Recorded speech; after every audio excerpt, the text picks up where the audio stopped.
colossal failure. Almost as much of a failure as Brothers in Arms not getting a fourth game. Gearbox has the manpower and skill to make good games. We know this. There's already been 3 Brothers in Arms games that were all pretty good. Ubisoft has the international reach to give a sequel a pretty complete marketing campaign. Both of these studios also have comically bad upper management. Focusing back on the good things for a moment, Hell's Highway might look a little bit different from its former brethren. That's what jumping up to a more recent game engine will do to you. This makes everything look a little bit sharper than it did before, with much prettier lighting and effects all around, with a little bit of stiffness and jank here or there, because better graphics always demand a blood sacrifice. Good thing the gameplay wasn't the sacrifice in this case.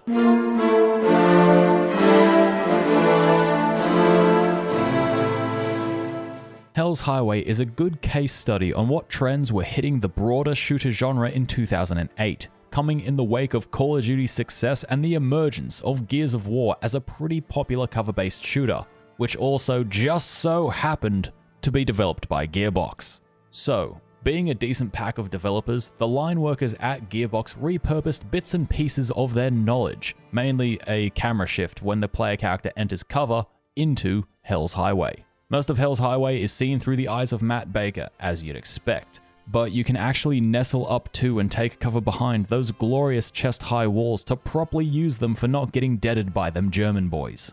There's also a bit of a glorification to the killing in the form of these little kill cams when you rip off a good shot or kill the last enemy in an encounter, as well as rather than taking direct damage in the open and reflecting said damage on the little paper doll health thing that was in the corner, the screen just turns very, very red as the bullets whiz past you in a suggestion that you should take cover. Hell's Highway, compared to the first 2 games, feels like it's had a thick coat of Hollywood paint applied to it. It shows up more in the narrative, especially in the cutscenes, but it's still there in the gameplay. The fact one of your squads can carry a rocket launcher, and there's nothing stopping you from spamming that until the enemy evolves into tomato paste, is something I'm okay with. The kill cams and empowerment moments, such as the opening scene with the MG42, is something I could have done without. Not to say that these moments weren't enjoyable, but I can slowly feel that grounded and gritty feeling that Brothers in Arms started with slipping through the cracks in favor of something a bit more bombastic and exciting, kinda in line with the old school Call of Duties and Medal of Honors. Like, even in the writing of Hell's Highway, there's a pretty significant story retcon, and the only reason I can think as to why it was added was for the sake of a little bit of drama in cutscenes. Spoilers, I guess, for the story of Hell's Highway. But there's a plotline about the pistol that Matt Baker carries on his person for the entire game, and how there's some sort of curse around the gun, being that anyone who isn't Baker that touches the thing gets killed pretty soon after. Remember Alan and Garnett out of the first 2 games? 2 homies who were basically considered to be the same person? Yeah, their deaths are shoehorned into this little background piece of info for no other reason than adding a little bit more depth to the death of Leggett at the climax of Hill 30, as far as I can tell anyway. Like, there's an entire cutscene for the moment when shit do go down, and I'ma keep it a buck. It's not great. Leggett does not seem like the homie to, actually be aggressive and frustrated, yet here we are, seeing the bullshit happen in front of us. Oh, and Baker's homie who drove that Stuart tank and gets torn up by a machine gun, apparently he held the all-important pistol at that point as well. So it was predestined that he was going to get gunned down at Dead Man's Corner. While I'm going on a mini rant as to how bullshit I think moments of the plot are, that storyline with the pistol just kinda fizzles out and doesn't mean too much. And you might say it's meant to weave into the secret that Baker was holding on to, because if everyone knew the story of how Alan and Garnett actually died, Leggett wouldn't have made it to Hill 30. It's a weak plot thread, but not as weak as some of the other holes I can punch in the story, like how this little line from Red is factually bullshit. No one got hit. Damn miracle. I don't know, Red. Looks like a little bit more than 0 casualties to me, just saying. Also, trying to hide that mysterious soldier in the opening is going to be something most people pick up on from the first cutscene, because people can recognize voices pretty well most of the time. Also, Frankie is an idiot, and probably should have been beaten a bit more as a child for not understanding what an order is meant to mean. While we're still going, it's made a point that Corian, one of the OG troopers, really wants to become a sergeant. It's actually a plot point that rears its head for a bit of drama, which is why I find it funny when one of the first cutscenes in the game shows this. He, Tell him about the ordered us Jeep! to follow him to Sun with the 506. What's that, Corian? 3 chevrons with a base. That'd be a staff sergeant insignia. You know, that rank that only Baker and Red are meant to have in this game, you queue-jumping hack.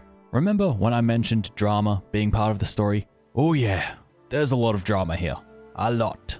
I understand that a combat operation is going to put a bit of stress on everyone involved, and that the rulebook is going to be thrown out the window every once in a while. But there's literally a plot point about Frankie disobeying an order and deserting his squad for the sake of chasing pussy from a random girl he met the day before, to stack no paper and get no bitches, because his final reward was a bunch of bullets and an early cremation. Red and Baker also getting to a shouting match based off the death of a minor character from the very first game, rather than agreeing that that shit was just kind of bad as a standard and wanting to hunt down the culprit in that scenario. Red not immediately going to a superior officer or a medic when he sees Baker shooting at the air in the hospital level, which, to even my stupid brain, is a clear sign of a mental breakdown waiting to happen. Corian and Frankie having a shouty when Frankie is trying to comfort a dying priest in the middle of an active firefight when the squad needs to not be in the firing line of an MG42. Corian not punching Frankie for being an idiot when he wants to chase pussy. Corian chucking a hissy fit when he doesn't get a promotion in light of a friend being injured. Corian is actually a bit of a drama queen in this game, I'll be honest.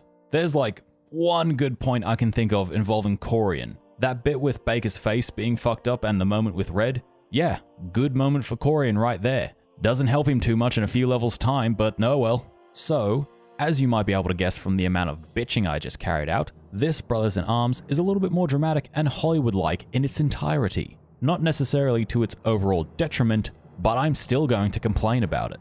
And while I continue to complain, there's 2 potential points in this game where you could have had a mini plotline emerge to add a little bit extra something. Maybe have the characters involved be responsible for a few of the deaths that take place, I don't know. There's a brief moment, as in a single mission, where you're tipped off to some German officer in charge of some Flak 88 guns that you need to take out. There's even a little cutscene showing off this evil bastard himself. Lighten up, Corian. It's just a...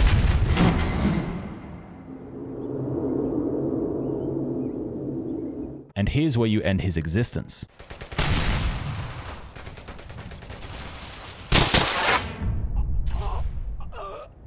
Feels kinda anticlimactic, don't it? Not only is that kinda bad, they double down on that execution in the next mission. There's an enemy sniper that's given a semi-meaningful intro with the death of Cole, like I mentioned a little bit earlier.